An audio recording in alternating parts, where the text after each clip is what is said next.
Bonjour et bienvenue sur ma chaîne Marie-Ève et Famille et aujourd'hui on va faire la transformation de la chambre de mon garçon Félix qui a 6 ans et demi et qui m'a demandé une chambre de grand garçon.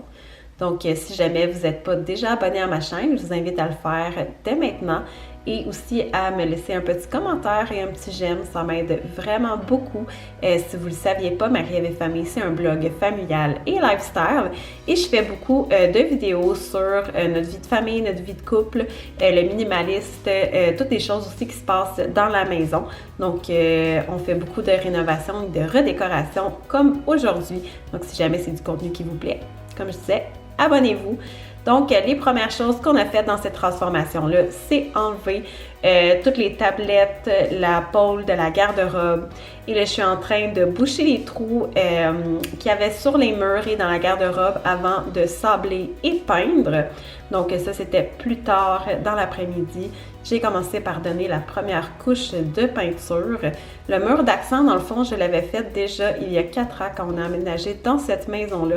Et je tenais à le garder, et Félix aussi, donc c'est pour ça que j'ai mis du ruban de peintre sur les côtés au moins pour m'assurer de ne pas déborder de ce côté-là. Et si jamais vous vous demandez, là, au travers de la vidéo, c'est la couleur chat persan de chez Sico que j'utilise. Vu que sa chambre est dans un demi-sous-sol, c'était un petit peu trop foncé, même si le bleu était pâle. Donc, je voulais vraiment donner beaucoup de luminosité à cette pièce-là. Et aussi, je trouvais que ça allait plus avec la thématique, là, vu que vous allez voir, j'ai choisi un couvre-lit noir pour le lit à Félix. Et si jamais vous ne le saviez pas, si jamais vous ne me suiviez pas, en fait, moi, je suis séparée du père de Félix. Donc, mon conjoint, présentement, c'est le père de ma fille. Mais je suis séparée du père de mon garçon depuis que mon garçon a à peu près 6 mois.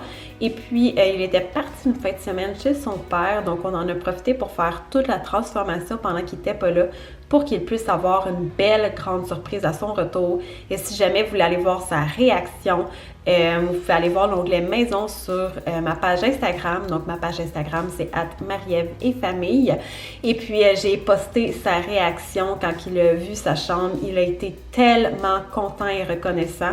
Et depuis qu'on a refait sa chambre, Félix était déjà un garçon qui était très ordonné et propre, mais il garde sa chambre encore plus propre et encore plus ordonnée. Il est tellement content d'avoir cette chambre-là, c'est fou à quel point il a été reconnaissant. Et puis, une autre chose qu'on a faite pour changer dans sa chambre, dans le fond, avoir plus de luminosité, c'est qu'on a changé le luminaire. Avant, c'était un ventilateur qu'on n'avait pas vraiment. Puis, ça donnait pas assez de lumière. Donc là, avec ce luminaire-là, on pouvait mettre 3 ampoules, ce qui éclairait vraiment beaucoup plus la pièce, comme vous pouvez voir ici. Et là, après la deuxième couche de peinture, je suis en train de placer les meubles dans la chambre. Donc ça, c'est un bureau qu'on a acheté au Bureau en Gros pour 100 $, livraison incluse. J'étais vraiment impressionnée. J'ai tout commandé et assemblé les meubles d'avance. Donc, il y a un meuble dans sa garde-robe avec une pôle. J'ai trouvé cette chaise sur Marketplace et le bureau que j'ai tout commandé à l'avance et monté, que j'ai gardé fermé dans mon bureau.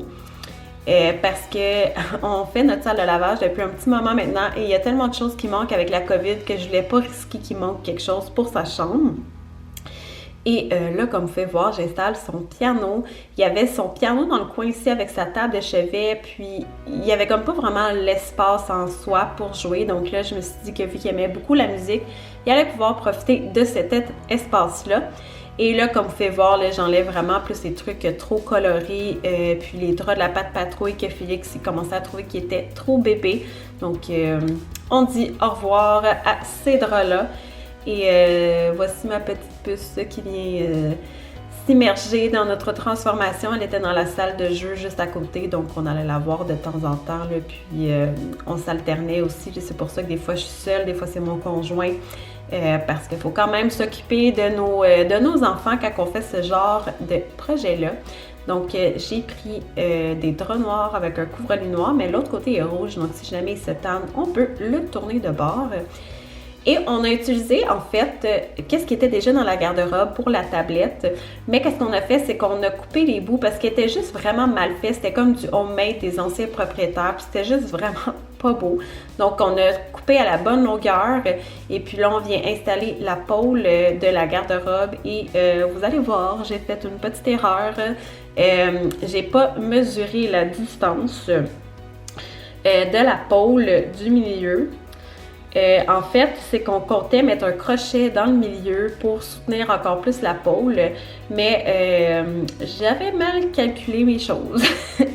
Mais c'est vraiment pas grave parce que là, vous voyez, là, on discute un petit peu, là, c'est que dans le fond, on s'est rendu compte que la pôle était assez solide puis qu'on n'avait pas besoin du crochet du milieu. Donc, en fait, ça tombait bien, c'était vraiment pas si grave que ça, mais quand même, ça, c'était une petite erreur de débutante. Et je suis venue avec la même couleur que les murs et l'intérieur de la garde-robe pour peindre les côtés pour vraiment que ce soit uniforme et que ça se fonde dans le décor. Et ça ici, c'est pas vraiment un hack, mais c'est comme mon conseil numéro 1, c'est d'accrocher vos cadres avec les bandelettes Command. Donc, c'est comme des velcro qu'on met un en arrière de l'autre et ensuite qu'on vient coller avec la bande collante à l'endos des cadres. Ça fait à peu près 1 an et demi que j'utilise ça partout dans la maison pour ce que j'accroche.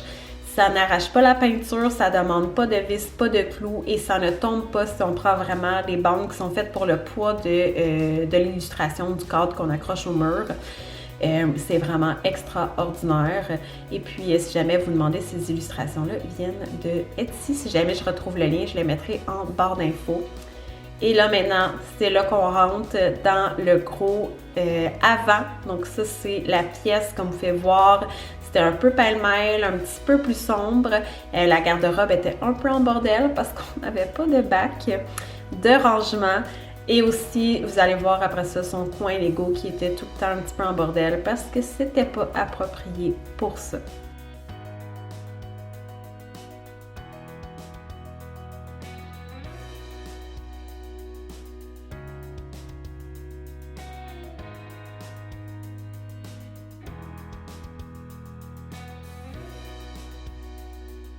Et voilà le résultat final. J'espère que vous avez beaucoup aimé cette vidéo. Là, vous voyez là, la garde-robe à quel point que c'est pas mal plus en ordre. Si jamais vous avez aimé la vidéo, n'oubliez pas de faire un petit thumbs up. Et puis, laissez-moi en commentaire, là, c'est quoi votre prochain projet déco-réno dans la maison. Nous, on en a tellement qu'on veut faire. Et puis, on se revoit pour une prochaine vidéo. Et n'oubliez pas de vous abonner à ma chaîne si ce n'est pas déjà fait parce que j'ai très hâte de partager d'autres projets avec vous. Bye!